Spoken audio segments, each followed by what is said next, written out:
Իրաքում Սադամ Հուսեյնը հարևան երկրում շիա իսլամական հանրապետության ստեղծումը ընկալեց որպես և սպառնալիք,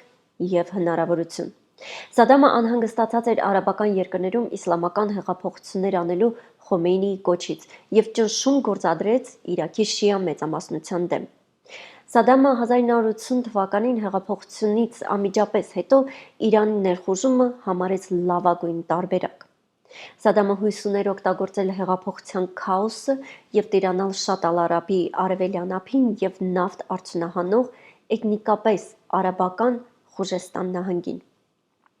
Սադամը չէր ուզում և չէր ակնկալում 8-ամյա արյունահեղություն, որը կավարտվի ճիշտ այնպես, ինչպես սկսվել էր, առանց որևէ տարածքային նվաճման։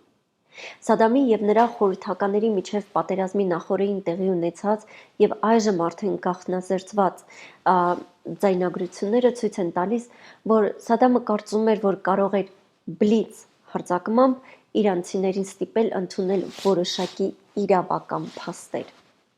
Սադամը ցանկանում էր ռմբակոծել ռազմական օբյեկտները և արագ տարածքային նվաճումներ ունենալ։ Նա ակնկալում էր արագ հաղթանակ, աղետալի սխալ հաշվարկ, որը դարձավ ավելի քան 1 միլիոն մահվան պատճառ, իսկ համաձայն Բրիտանիկա հանրագիտարանի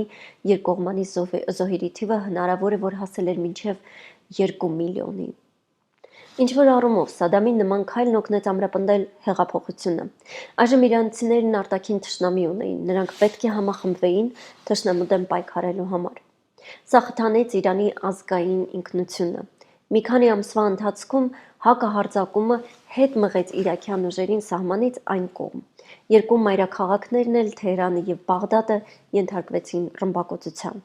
1988 թվականին իրաքյան հակահարձակումը հակադարձեց Իրանի տարածքային ձեռքբերումները, և Իրանի գերագույն առաջնորդ Խոմեյնին, հասկանալով, որ երկիրը ուժասպառ է եղել, ընդունեց ՄԱԿ-ի միջնորդությամբ հրադադարի պայմանները։ Երկու կողմերը նահանջեցին իրենց նախապատերազմական դիրքերը։